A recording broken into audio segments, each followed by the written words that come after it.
তারেক রহমান, আপনাকে আমাদের অনুষ্ঠানে স্বাগত জানাই। আপনি আমাদের শুভেচ্ছা এবং কৃতজ্ঞতা জানবেন। আপনি আসলে রাষ্ট্রের সর্বোচ্চ ক্ষমতায় বা রাজনীতির জায়গায়, দেশ পরিচালনায়, সেগুলিতে আপনি আসলে আসতে চেয়েছিলেন কিনা, চান কিনা, বা ওই জায়গা থেকে? যদি চাইতাম খালেদ, যদি চাইতাম, তখন যখন মিলিটারি আমার বাসায় এসে বসে রইল সারা রাত আমাকে রাজি করানোর জন্য, আমি তো লুফে নিতাম। রাজি করানোর জন্য বসে থাকতে হবে কেন?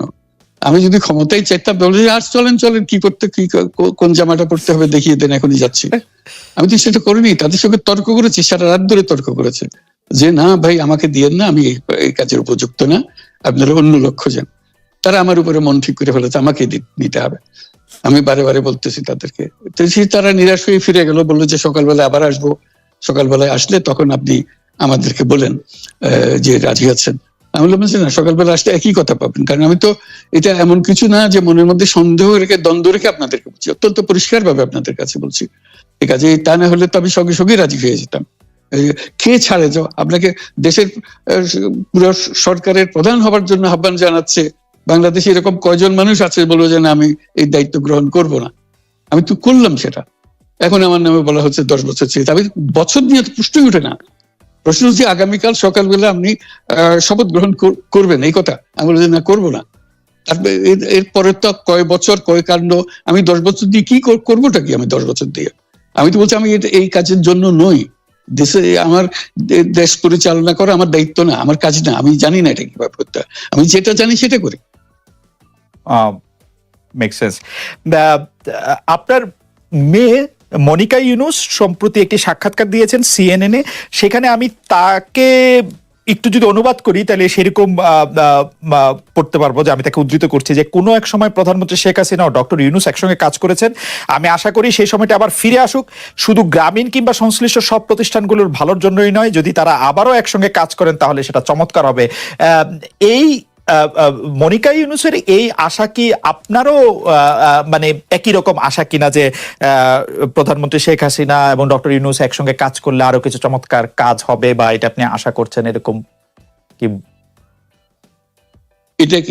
এটা কি এখন আমার জন্য করা যাচ্ছে না যে আমি নারাজ, যে করতে চাই না? তুমি ভাবখানা এমন করছো যে আমি আপত্তি করছি, আমি কাজ করতে চাই না। আমাকে যে বললাম চোর বদমাইশ করে রেখেছে, সেখানে কাজ করার তো কথাই উঠছে না। আমার নাম উঠলেই ওনার রাগ উঠে যায়। আমাকে সুদখোর না বললে ওনার মন তৃপ্ত হয় না। আমাকে চুবিয়ে না ডুবালে, পদ্মা নদীতে আমাকে চুবিয়ে না ডুবালে ওনার মনে শান্তি আসে না। ঠিক আছে, আমি কি করে বলবো? ওনাকে বলতে তো হবে, ওনাকে যদি কিছু বলতে হয়। পদ্মা নদীর কথাটা যখন উঠলই, পদ্মা ব্রিজ সম্পর্কে যে কথাটা সরকারের উচ্চ মহল থেকে এটা বলা হয় যে আপনি আপনার ক্ষমতা ব্যবহার করে বা আপনার পরিচিতি ব্যবহার করে বা আপনার যে একটা সাংঘাতিক রকমের গ্রহণযোগ্যতা সারা দুনিয়াতে আছে, যেটি আসলে ওয়ার্ল্ড ব্যাংক সহ অন্য জায়গায় আছে, সেটি দিয়ে আসলে আপনি পদ্মা সেতুটা বাংলাদেশ যাতে ঋণ না পায় সেটির জন্য আপনি চেষ্টা করেছেন। এই ব্যাপারটা নিয়ে কি আপনি একটু কিছু বলবেন, যে এটা আপনার বিরুদ্ধে একটা অভিযোগ? কি বলবো, এটা বলো। এটা হাস্যকর একটা কথা, মুখ থেকে বলে ফেললো চোর ডাকাতের মতো। এটাও আরেকটা বলে ফেললো, এটাই সত্য হয়ে গেল। আমরা যে বারে বারে বিবৃতি দিলাম তখন এটা প্রশ্নই ওঠে না। আমরা বাংলাদেশের নাগরিক হিসেবে আমরা গৌরবান্বিত যে এই পদ্মা সেতুর উপরে আমরা একটা সেতু বানাতে পারবো, এটার জন্য আমরা সবাই চাই। কাজে এটা তো বিরোধিতা করার তো প্রশ্নই ওঠে না। কেন বিরোধিতা করবো? দেশে যে একটা বড় রকমের ঘটনা ঘটতে যাচ্ছে, সেটা তো আমরা সবাই সমর্থন করেছি। তিনি বলেই চললেন। এখন একজনে বলতে থাকলে তো আমার করার কিছু তো নাই।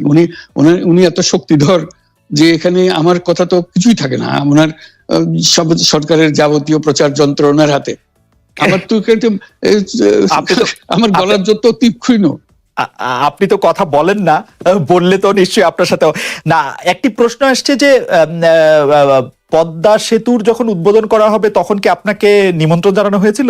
মানে রাষ্ট্রের পক্ষ থেকে এরকম বলা হয়েছিল যে আপনাকে নিমন্ত্রণ জানানো হবে, বা আপনি মনে আছে কিনা? মনে পড়ে না এরকম করছে। আচ্ছা, গ্রামীণ ব্যাংকের আপনি যখন মানে গ্রামীণ টেলিকমটা আপনি প্রতিষ্ঠা করেন, সেই সময়ে গ্রামীণ টেলিকমের সাথে গ্রামীণ ব্যাংকের সম্পর্কের যে বিধিমালা, সেই বিধি কি আপনি যখন চলে এসেছেন গ্রামীণ ব্যাংক থেকে সেটি পরিবর্তন করা হয়েছিল? তো সেই পরিবর্তনটি মানে পরিবর্তনটির জায়গাটা যদি আমাদের একটু পরিষ্কার করতেন।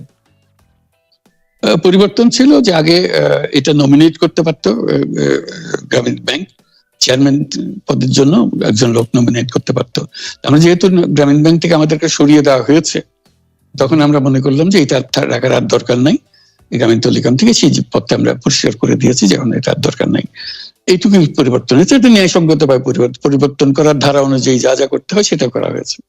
এতে তার ইচ্ছা বা তার কর্তব্য, তার করণীয় যে অবজেক্টিভস আছে, কোথাও পরিবর্তন হয় নাই। এই ক্ষেত্রে আমাদের এই বিষয়ে আর কি এইটাই আমাদের আরেকটা প্রশ্ন, সেটা হচ্ছে যে গ্রামীণ টেলিকম কি গ্রামীণ ফোন থেকে প্রায় 37% লভ্যাংশ পায়, যে এবং যদি পায় 34% লভ্যাংশ পায়, সেই 34% লভ্যাংশের যে টাকাটা, সেই টাকাটা কোথায় বা কি উদ্দেশ্যে ব্যয় করা হয়, সেই সামাজিক ব্যবসায় যেটি আসলে আপনার প্যাটেন্ট করা সোশ্যাল বিজনেস, সেটির কাঠামোটা আসলে কি বা সেটি কিভাবে আপনি করেন? সামাজিক ব্যবসা হলো এমন একটা নতুন ধরনের ব্যবসার চিন্তা, যেটা আমরা প্রমোট করছি, আমরা নিজেরা প্র্যাকটিস করছি।